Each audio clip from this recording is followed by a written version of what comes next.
We have 6 distinguished guests with us and a moderator. First to the stage, I'm going to call up Jackie Mandyck. This is Jackie.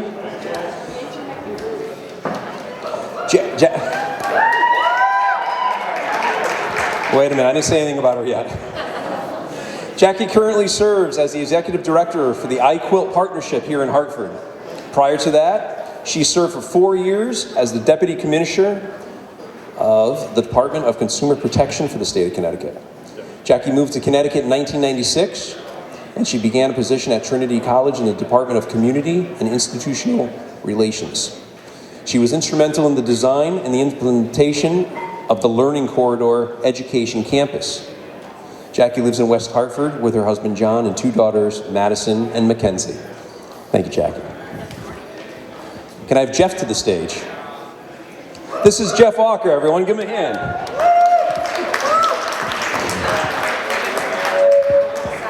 So Jeff leads the Infosys Innovation and Technology Hub here in Hartford, just a few blocks away. They focus on growing a vibrant local IT workforce, and he serves as the client's digital and emerging technology needs. He fulfills all those. Prior to joining Infosys, Jeff was the senior director at PwC, where he served as co-leader of the firm's digital health practice with a focus on consumer experience and design thinking. Prior to PwC, he was the principal at Diamond Management and Technology Consultants, serving a range of P&C, life, and health insurance clients across the U.S. But before all this consulting, Jeff spent 8 years at the Hartford in a range of roles across digital strategy, communications, ventures, and innovation. In his earlier years, Jeff's career spanned Bay Area startups, New England food and entertainment, and teaching and consulting from LA to Boston.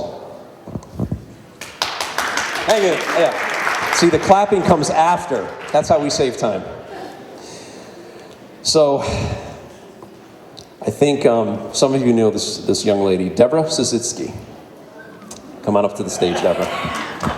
Now, we all know about Makerspace and her founding of this and all the amazing things she's done, but what's her background? This is like a 3-pager, so stand by. Come on. She's a native of Hartford. She returned to the Farmington Valley after many years living in Boston and Washington, D.C.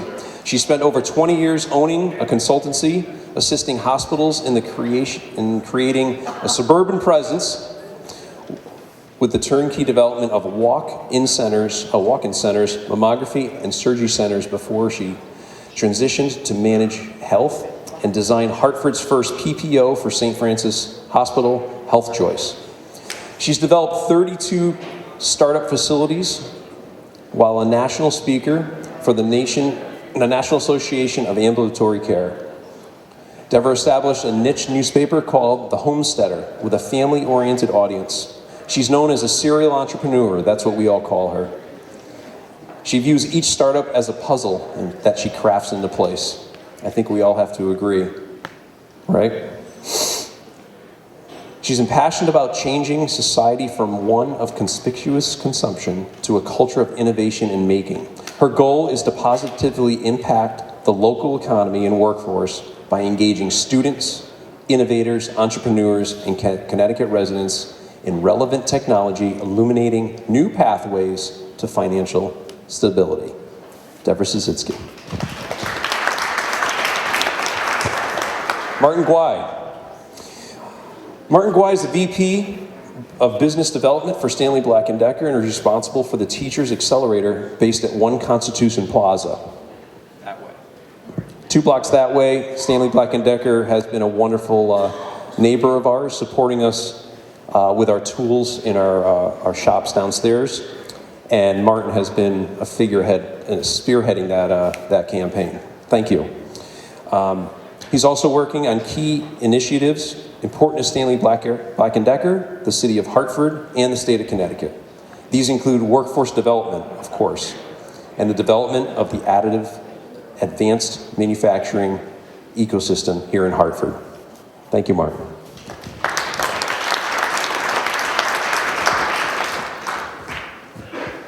And we have Paul Tyler. Paul Tyler is the Chief Marketing Officer at Nassau RE, which is Nassau Reimagined. He serves as Chief Marketing Officer, and in that role, he leads strategy, development and delivery of company marketing campaigns across digital and traditional channels. He's led the digital rebranding efforts of acquired insurance companies and affiliated asset management companies. He's launched a direct-to-consumer channel for Nassau RE that includes term life, final expense, and fixed annuities. In addition, he launched Nassau RE Imagine, which is an insurtech-focused incubator based here in Hartford. Thank you, Paul.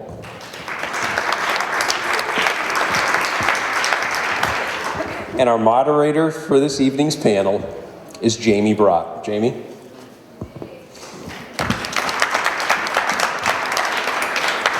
So Jamie describes herself as a humble farmer's granddaughter whose passion is growing communities. Over the past decade, she's worked in 3 distinct places: an ultra-high growth corridor called North of Massachusetts Avenue, which is NOMA, in Washington, D.C., in Washington, D.C., in Trumbull, a stable bedroom community suburb in Fairfield County, and most recently, the economically challenged capital city of Hartford. She has also served on several nonprofit boards, each with a mission for smart growth. In light of her service to the industry and her professional accomplishments, Jamie's received the prestigious New Economic Developer of the Year award from the International Economic Developers Association in 2018. Congratulations. Jamie, yes. Jamie lives in Hartford with her husband and 2 kids and is an avid equestrian in her free time. She's hoping to do some forge work with MakerspaceCT in 2020. Thank you, Jamie. I'll give the mic off to you. Hello, friends. Thanks so much for coming. Whether you're here because you're super excited about this panel or what's about to happen right after this panel, I'm glad that you're here, and I'm super glad to be here with 5 of my professional colleague friends. Here's how we're going to run it. First of all, you have my professional commitment that we will not run over. We are going to do a quick icebreaker round. Then we're going to do 2 rounds of actual questions. Then we're going to do a lightning round. And because this already feels like some sort of dating game show, like when we were introduced, the audience will secretly vote on who they most want to have happy hour with. And then we'll see who the winner is downstairs. For you in the audience, I thought it would be fun if I didn't tell anyone else what I was going to ask ahead of time. So they have no idea. This is unscripted and unrehearsed. So you're going to get the full experience of their public speaking abilities. So here we go with the icebreaker round. Marty, please tell us the ultimate Thanksgiving side dish. Like, you love it so much you could just eat that one thing all day long. Turkey. That's a rule break. It was supposed to be a side dish. The side of the turkey. All right. Devra, here's a question, and I wrote this before I saw your outfit today. Here's a question that I think all of us in the audience really want to know. We're still going to be friends. What's your spirit animal? It's a bee. Okay. Queen bee. I mean, okay, awesome. Paul, you are a lover of travel and cities, and I know, like many of us, you're a big believer in Hartford. But other than Hartford, what is your favorite second-tier city? Turkey. Paris. Small city. Small city. I like Baltimore. Baltimore is my next favorite. Wow, we have a speaker here today from Baltimore. This is really great. Okay, Jackie, besides our affinity for black boots, we also share an affinity for the outdoors. Well, you're a runner, I'm more of a hiker, but if I needed to burn off some calories before or after this epic Thanksgiving dinner at Marty's house, recommendation for a hiking trail or running route? I prefer skating, and that would be at Winterfest, which opens the day after Thanksgiving from 11 a.m. until 8 p.m. See, I told you these guys are professionals. They are so good. Jeff, favorite microbrewery, or bonus points for a specific beer from said favorite microbrewery. There's a microbrewery in Manchester called Labyrinth, which opened about a year ago, and they've got this chocolate stout that really does the trick. All right, well done, everyone. Okay, now we're going to talk about things relating to economic development and cities. Marty, can you explain to all of us, because I can do it in my own words, but you're much better at it, what does Manufacturing 4.0 really mean? Sure. Manufactory 4.0 is Stanley Black & Decker's facility at 1 Constitution Plaza. And it recognizes two things. One is Stanley and the other is Industry 4.0. There's been 3 industrial revolutions in the world, and each one caused massive productivity improvements and massive transformations. The first was power. That was the steam engine in the early 18th century. Changed everything. The second was mass production. Samuel Colt was the first person in America who made mass production economically viable. Stanley followed shortly thereafter, and when Henry Ford wanted to learn about mass production, he came to Hartford to see it and bring it back to Detroit. The third industrial revolution is around the computer. In the late 60s, the computer allowed information to be stored and manipulated, allowing for massive productivity improvements. And the fourth industrial revolution right now is around technology to include robots, cobots, cell automation, data analytics. It's the digitization of industry. So the original name of Stanley Black & Decker in 1843 was the Stanley Bolt Manufactory. So we combined our original name with the future of 4.0, and it's the Manufactory 4.0. It's a long answer. I love that answer. Very well done. Devra, especially because we all got to attend this wonderful event today, we've gotten a flavor of what the MakerspaceCT space looks like and feels like. Since actually opening, can you give us a flavor of who is using the space, and specifically, any pivots from your original predictions, any revelations now that people are coming in and using it? Sure. So the flavor, if you will, of the person that's using it, we were a little astounded initially. We thought we were going to see a very thin differential in our users, and what we saw was an extremely complex demographic that we didn't anticipate. So we had teachers, we had some artists, we had hobbyists, we had people creating new businesses that are really cool businesses. So we had far more diversity than we anticipated. We thought we'd get a bunch of people that, hey, we're in our garage and we're cool, but we'll check out your space and see if it's any better. And we got such a diversity of people coming in. So we were pretty excited. And that was a pivot. Another pivot is I'm being really requested in a lot of ways to be more inclusive of people under 18. And I was pretty prohibitive of that initially, but it's all part of the process that we have to turn the boat around and get back into innovation and creation, a strong part in Connecticut. And so a big piece of that is working with students that are under 18. Thank you so much. Paul, you're next in the hot seat. You have a very robust job by day working for an insurance company, and somehow in your spare time you also got a lot of support within your company to build an InsurTech incubator and a podcast space.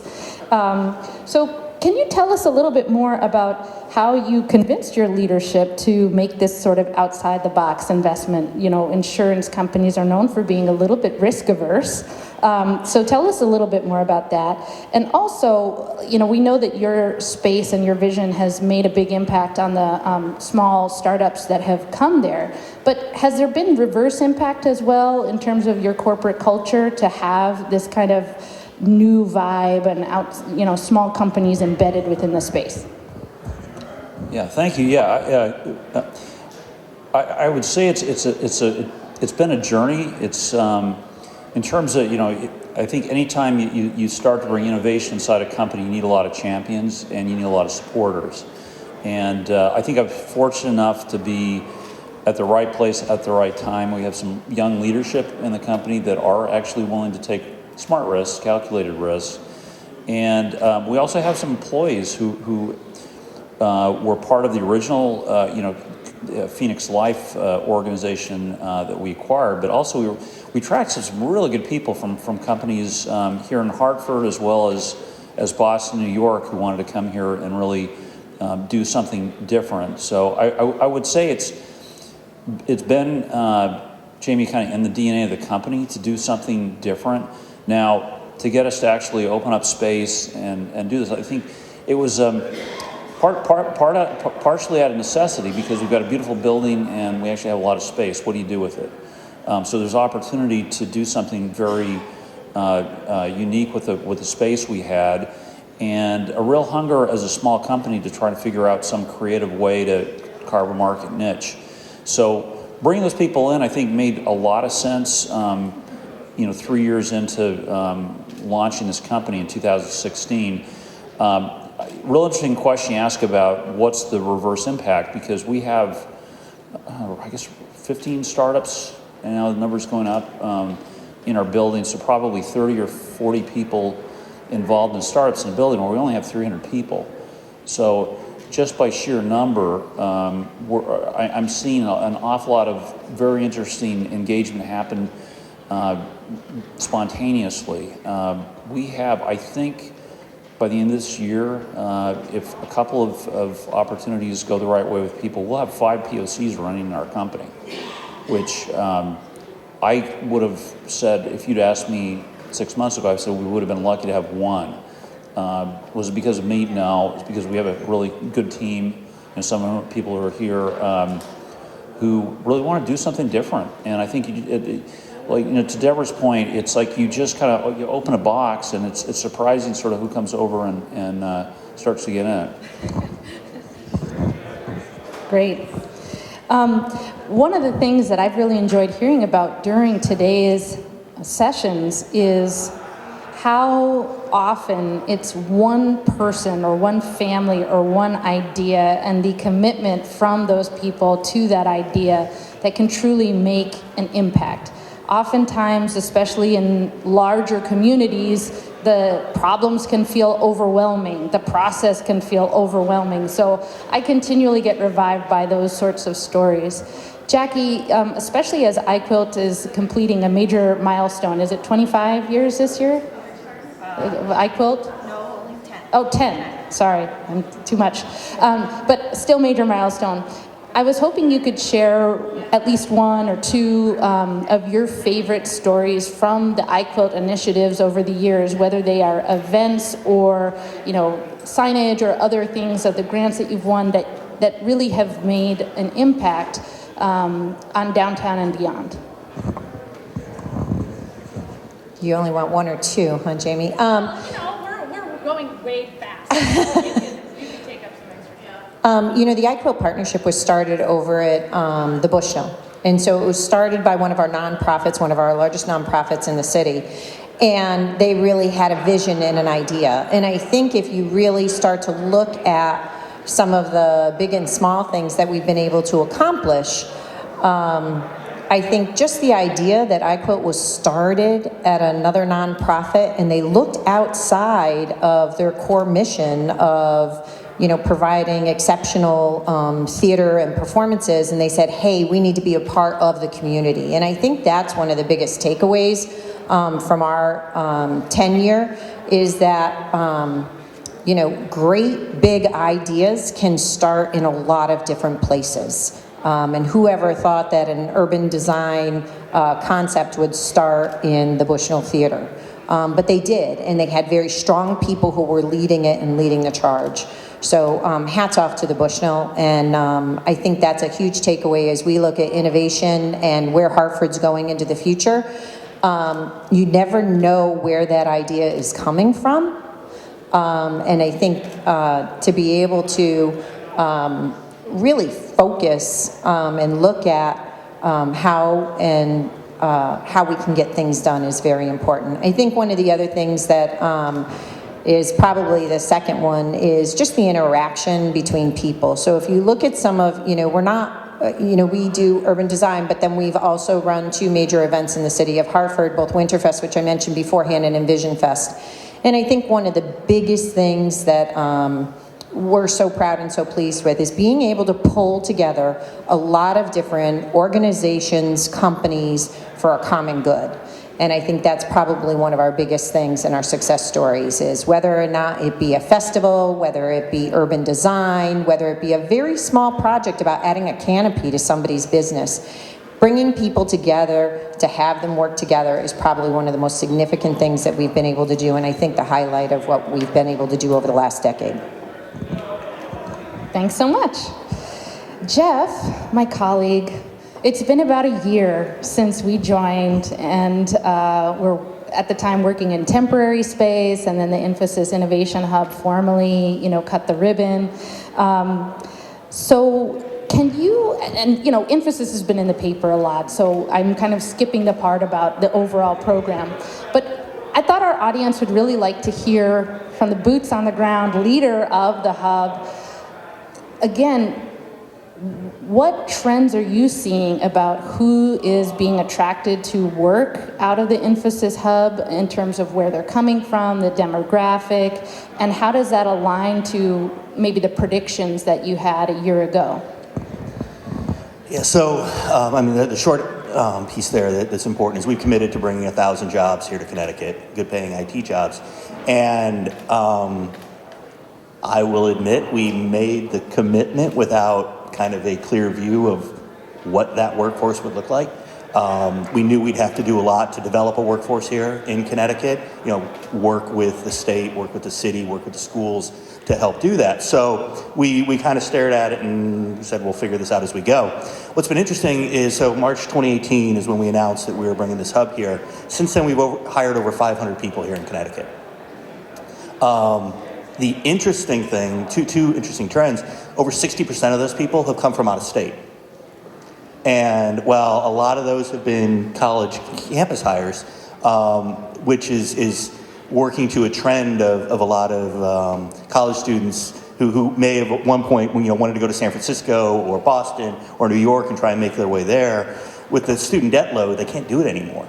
So you still got a lot of students going there, but a place like Hartford is becoming increasingly attractive to those students. So we're getting a lot from New Jersey, New York, Philadelphia area, which was a pleasant surprise. I think even more surprising is we've been getting a bunch of people from that famously lost Connecticut generation, 24, 25, 26, 27-year-olds coming to Connecticut because they like the jobs, they like the opportunities. If you look at the commitments that the big companies around here are now very publicly making to stay in Hartford, to develop their workforce in Hartford, the opportunities here just seem to be on the upside.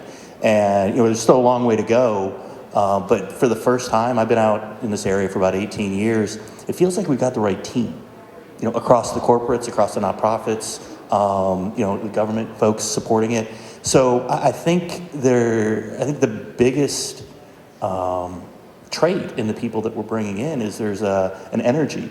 There's kind of a hope. This is, you're catching something on the upside here in Hartford, and that's been exciting. Awesome. Great job, panel. You're really rolling with my questions very well. Second round of questions has a little bit more to do with your perspectives on community. Much of my background comes from urban planning and economic development, and as I was reflecting on, what is placemaking and how do we do advancement, whether we are working in a larger city or even a kind of small, traditional downtown, how do we advance that collectively? And as much as we do place emphasis on transportation, job growth, restoring buildings and creating jobs, I think one thing we all have in common up here, and those who are in the audience today, is an understanding that it's equally important to build community. And that is the sort of harvest that takes continual attention. So with that, Marty, I'm very curious, why did Stanley Black & Decker choose to move to Hartford, and not just anywhere in Hartford, for their kind of showcase jewel box space, but in what's almost a more contemporary style of space compared to the way a person imagines a manufacturing type space, and that space is within kind of an office area. So that was a very bold choice. Can you tell us a little bit more about the vision behind that choice? Sure. Stanley Black & Decker has been in Connecticut 176 years, headquartered in New Britain.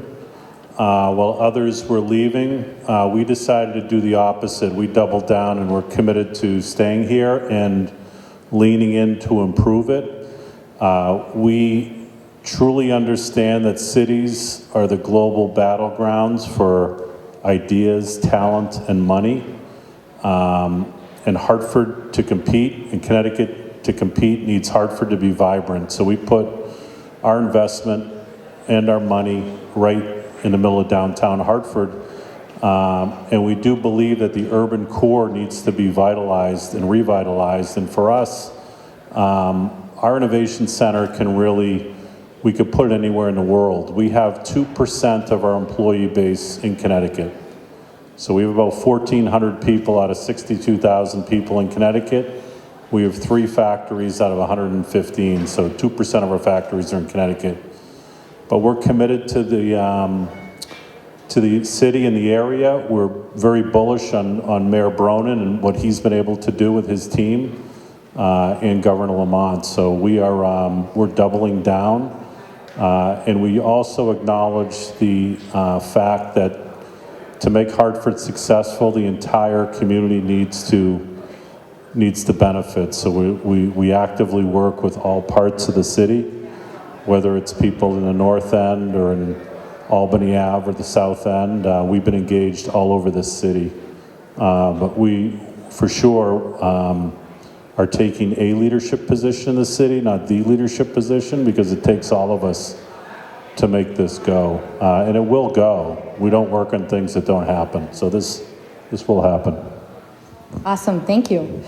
Devra, you have a 2-part question coming up. First, what has been the response from your stakeholders as well as your users about the bold choice to locate here in the G. Fox building? And also, could you tell us a little bit about your educational programs and community building? So Jamie was a big part of our bold choice to move into this building in her last iteration. And again, a lot's about relationships, but I think, as it's been mentioned earlier today, initially we were looking at the Cope building and perhaps landing there, but we wound up here in Hartford and at G. Fox. And I think everybody was wondering whether I had gone daft when I brought them about to see this place, because they were like, what, you want to be in the G. Fox building in retail? But the real response has been beyond our wildest expectations, that this space converted so well because of the team that we had to be utilized for a makerspace. So most of the time our stakeholders come down and they're pretty awed and pretty happy that we're in this space, but unexpected advantage, we're right in the middle of this innovation hub. So who knew? I didn't. That you were going to be right behind us, has been one of our biggest supporters at, Stanley Manufactory 4.0. Who knew that Nassau Re would be such a significant partner going forward? Or Infosys. So many accomplishments. Can you tell us a little more about Hartford 400? Does anybody really want bourbon? Because I can probably talk all the way through. So Hartford 400. So as many of you may or may not know, the city of Hartford turns 400 in a mere 16 years. So in 2035, and yes, we can have an argument over cocktails if it's 2035 or 2036, so don't go there. But what we have been working on for the past year and received a grant from the Hartford Foundation for Public Giving is really looking at what do we want Hartford to look like in 2035? What kind of short-term and long-term goals can we achieve by the time we turn 400? I think people always work a little bit better under a deadline, so we're giving everybody a deadline of 2035. And this isn't just about big infrastructure projects. This isn't just about what iQuilt will be doing with the community and with organizations and the city of Hartford. This is really about everybody looking at what do they want to accomplish by 2035 or Hartford 400? What are those things that we need to look at? When is Stanley Black & Decker going to take on another 60,000 square feet at Constitution Plaza? Or when is Infosys going to go ahead and expand?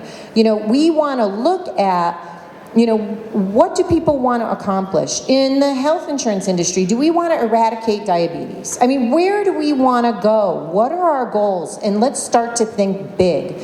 I think one of the things that we're starting to get better at in Hartford is we're starting to think, yes, we can dream big rather than just think about what is okay. And I think that's what we need to do. And I think that's what the innovation centers and what people are working on is accelerators. We want people to think differently. And we also want people, when they go ahead and they say an idea, we want people to go ahead and say, you know what, we might be able to do that rather than immediately no. So let's look at it from a different vantage point and let's start to say what can be possible. Other cities, other states have done it, and I think Hartford is poised to go ahead and have a big vision. And I think that's what Hartford 400 is all about. Thanks so much. All right, last question for the long format round, and then we're going to go into lightning round. So this last one's for you, Jeff. You know, building community takes on many forms, but one thing that I've been very impressed with for the company that we happen to work for is they have a very unique and deep commitment to ongoing education for their workforce. Could you just chalk out very briefly the program in Mysore, in what we have going here locally with Trinity, and also the Indianapolis campus? So our tradition in our company has been built for 30, 40 years now on not always looking just for the completely polished stone. We train.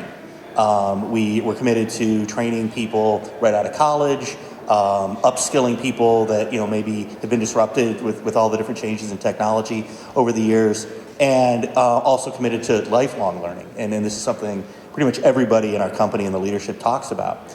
And in the company itself, the way that manifests itself, we have the world's largest corporate university in Mysore, India. It's a full college campus. It's pretty amazing. We actually have a virtual reality tour of it over in the hub if you ever want to see it. But it can train up to 14,000 people at a time. And that's across all types of skills. We are now also building the U.S.'s largest corporate university in Indianapolis. It's about 4,000 people. But to give you a sense of the scale, we bought the old airport to do this. So it's something that is core where we are. And in terms of the ongoing learning, previous lives, I worked a lot with learning management systems and corporate learning. And if you work with them, they're not very good. And there's a lot of reasons behind it. So we built our own.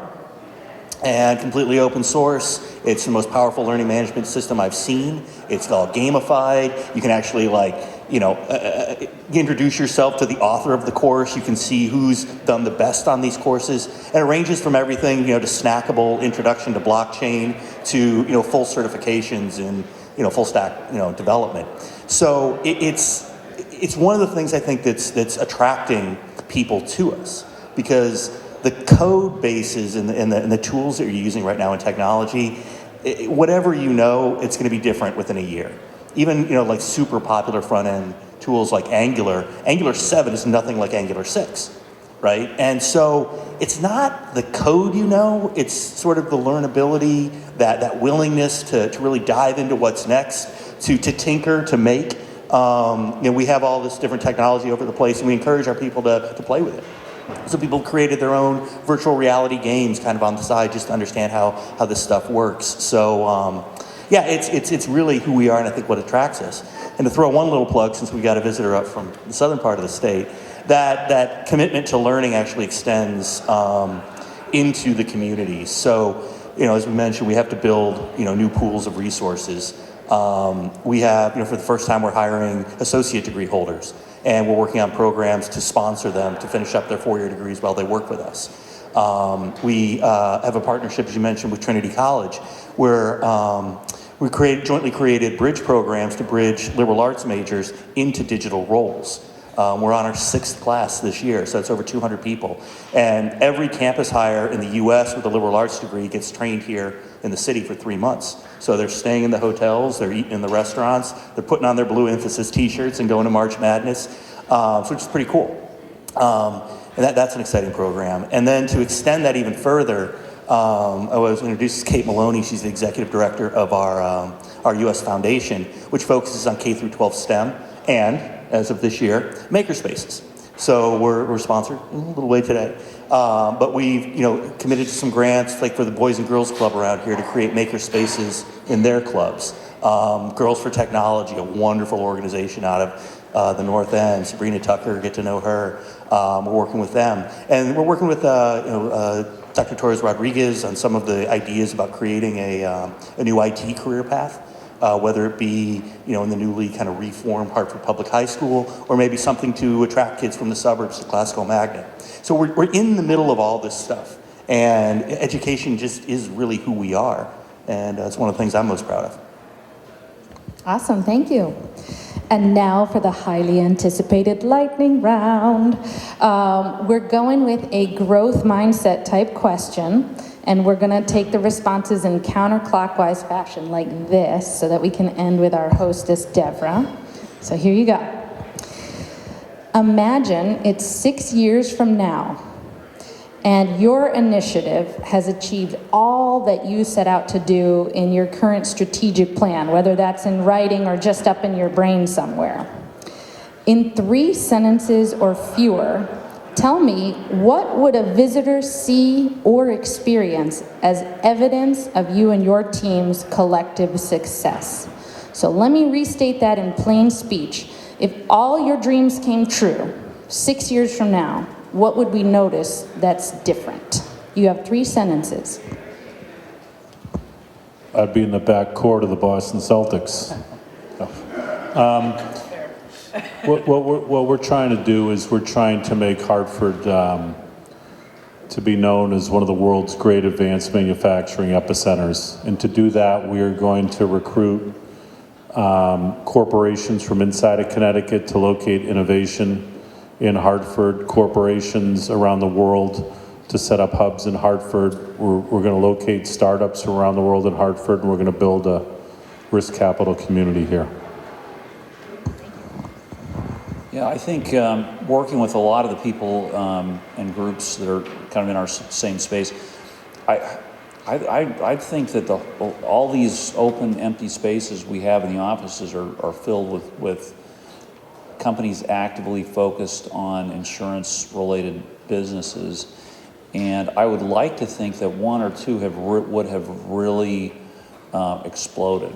And there'd be one company here that everybody's coming to visit and everybody wants to work for that would be doing some sort of a going public sometime in the near horizon. So I think I think once that starts to happen, a company grows, attracts people, kind of like Jeff's, you're mentioning, you get everybody, you're going to attract, not only benefit people in the community, you're going to attract a lot of new people. And when things start to go public, it's a virtuous cycle. People cash out, they get the money. Guess what? What are they going to do with the money? They're going to reinvest it in the community. So I'd like to say, oh wow, that flywheel is working. Jackie. 3 sentences, right, Jamie? Yep. Okay, so first would be funding and construction beginning on moving the mix master or changing up the mix master in downtown Hartford and taking over the 28 acres that we think that we can go ahead and accomplish by using that. The second would be someone from East Granby or Glastonbury saying that they're from Hartford rather than saying they're from the northeast corner of East Granby.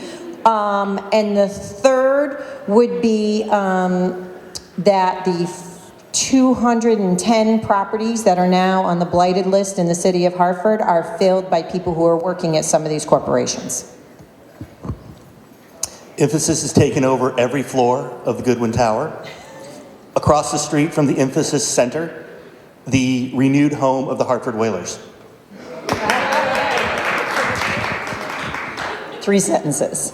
Absolutely vibrant streets of Hartford filled with people and a wonderful economy, and the streets are open past 5 o'clock and on weekends. I'm known for that.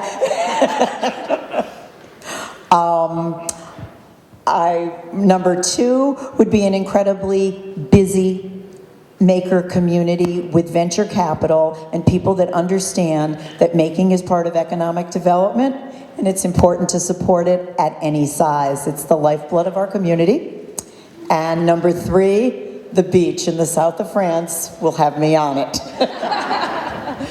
Wow, that's awesome.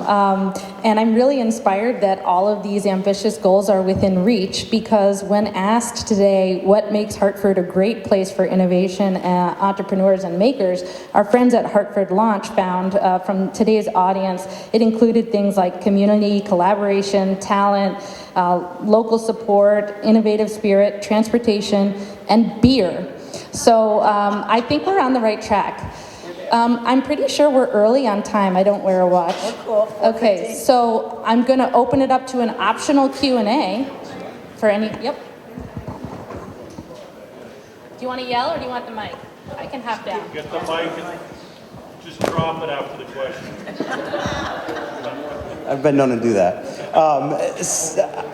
Good evening. Tell us who you are. Good afternoon. I'm Aaron Gill. I'm a resident here in the city. Someone this morning mentioned their love for the city of Hartford. I very much share that love for the city of Hartford. The city of Hartford is an amazing city. I think it's something that doesn't get said publicly enough. The city of Hartford really is an amazing city. So first and foremost, along those notes, I want to applaud each of you for your efforts here in the city and what you've done. I think it's awesome. When I moved here over a decade ago, I was actively dissuaded from living in the city of Hartford.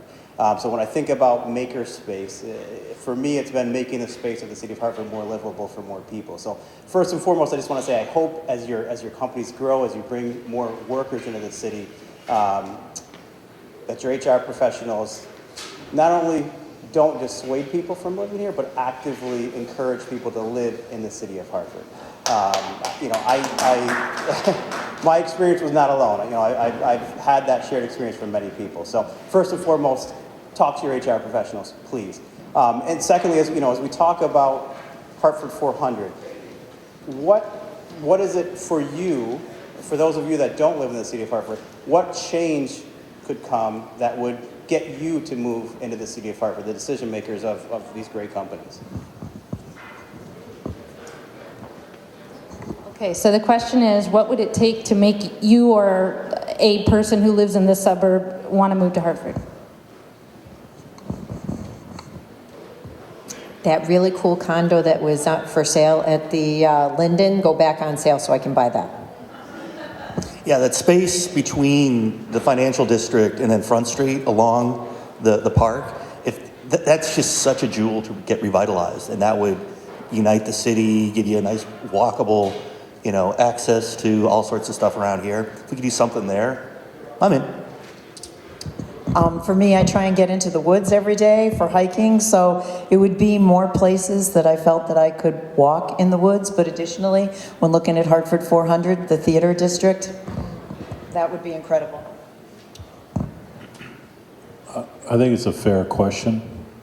I think there's a psychology around people wanting to be part of something bigger, and when they feel that, they will want to be part of something bigger and see that. I don't think there's some sort of a seminal or gating event that happens. I think it's a momentous kind of a creative moment, but I think over time you'll see people want to get together as there's more housing stock here, more apartments, more places to eat. I think that'll happen. And it's a question for everybody, not just for us, right? You're some of our best leaders. Okay. Thanks for the warning. But I do think these things, I think cities have become, Connecticut was built as a suburban community, and that's what it was showcased as, right? The suburbs and New York City and everything else. So I think as cities become more important, we need to move people back into cities, but we also need to move the people who are here and elevate them in terms of opportunities, jobs, and quality of life. So if the inner core does not win in our transformation, I don't think we've won as a team or a community. Yeah, thanks. I actually have an apartment here just a few 2 blocks away. I'm here 4 nights a week, so I know it pretty well. I agree with Marty. Just more housing, more people here. And I think we're at the point where most of the buildings that can be converted are almost all converted. Jamie, you probably know this. So I think, and it's always a chicken or egg. People say, well, I need a grocery store. Well, you can't get a grocery store until you have more people. Once you have a grocery store, wow, things start to change. So I think the most seminal thing is when a grocery store opens and it actually stays here and survives. I think we'll know we've got critical mass. But I think more people down here who actually live here, so it doesn't just kind of empty out at 4:30 or 5 will be a huge, make it a much different place. But I've even in the last 4 years seen a big difference in terms of who's here at night, what's happening at night. I think the events are, a lot of different groups have had events, and there have been more reasons for people to stay here. So I think all the signs are going in the right direction in my mind. Any other questions from the floor? It's a tricky question. It's about... Sure. Hang on 1 second. Deborah gets the tricky ones. I'm going to bring you the mic. It's about economic development and manufacturing, and where you put your emphasis for your company's growth and where you put your people. Sometimes it'll be a headquarters in one place and the manufacturing somewhere else. The vision for the future is like Hartford is Connecticut. I'm a Connecticut Yankee. I went to UConn, the cum laude degree in engineering.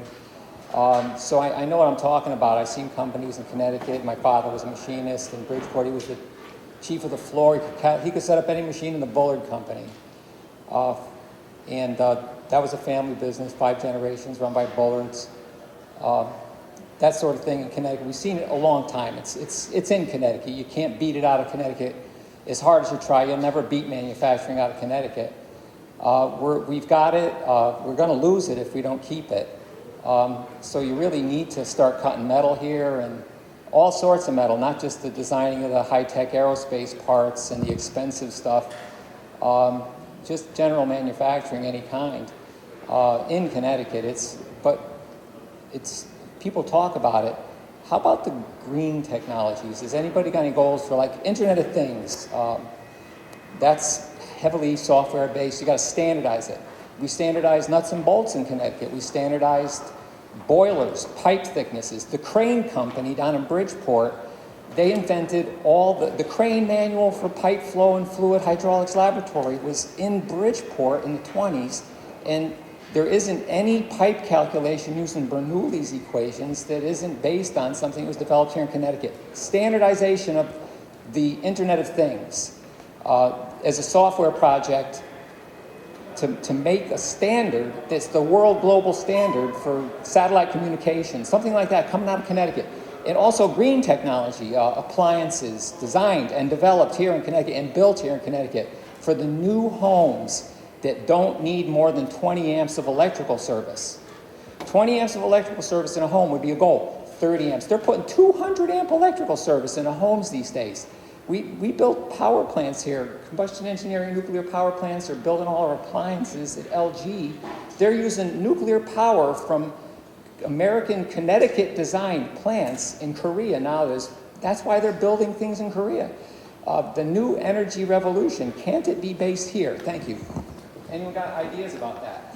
Okay, Bill, you made me prove my worth because I'm going to try to restate that and summarize it. I think your question centers around what are any of these stakeholders doing, or what's their perspective on how to expand into green manufacturing here in Connecticut or standardized manufacturing? Yes. Okay. Make a world standard, Connecticut standard. Okay. How do we make my bad, the world standard, the Connecticut standard? I'm going to start with Marty. Anyone who wants to answer can answer. That's a big question. It's a good question. I'll start with the green. I think Yale is doing a lot of very fascinating things around sustainability. At Stanley Black & Decker, we've signed up to global initiatives. All of our packaging is going to be recyclable, reusable, or biodegradable by 2025. We're going to be carbon positive as a global corporation by 2030. Zero waste to landfill by 2030. There's a lot of people working on this inside of our company, but I get a chance to travel around the world and seeing what they're doing at Imperial College in London, at Hebrew University in Israel, at Stanford, MIT, UConn. I do think Yale has some distinct advantages in sustainability and in big analytics, machine learning, and AI, which could dovetail into IoT, because I think Jeff wants to talk about IoT. But one thing I will tell you at Stanley Black & Decker, we're converting 115 factories around the world. We're doing an enterprise big bang approach. Everything's centralized from right here.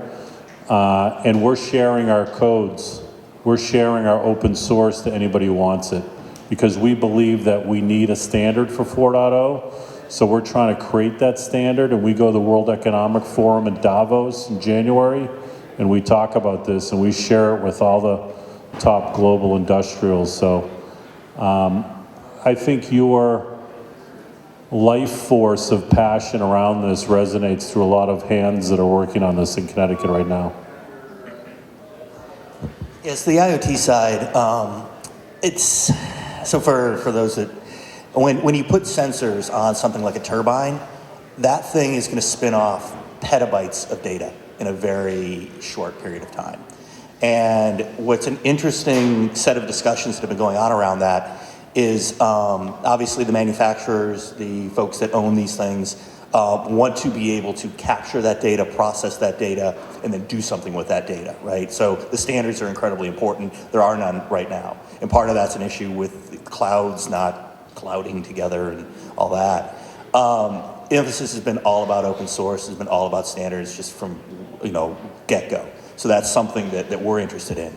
As to the conversations with the clients around here, the OEMs, the suppliers, the manufacturing companies are incredibly interested in that standard, because if that data is going to be there, it should be able to, to predict when something is going to fail, optimize performance, and that's really being driven by the aerospace and defense industry right now. So there's some really interesting things going on out at UConn with Pratt & Whitney, where they're really diving deep into the foundational research and what you can do with that data and how you can do that. Another interesting comment, though, that I've heard a couple of times, which makes us kind of a unique place to really dig into those standards, is the insurance companies that insure these big devices and these commercial behemoths are like, wait a minute, what if the people we're insuring, these companies, get better at that data that the Internet of Things sensors are spinning off? They could game the system. We have to stay ahead of those standards that managing that capability, and or we're going to be behind on managing the risk of these new things. So there's an interesting convergence here, kind of approach we take to this sort of thing, and then the two big industries around here. So there's hope for that. That's not completely out of the question, because it needs to happen. Great. I think we will end it there for the formal presentation, but please let's continue all these fabulous conversations.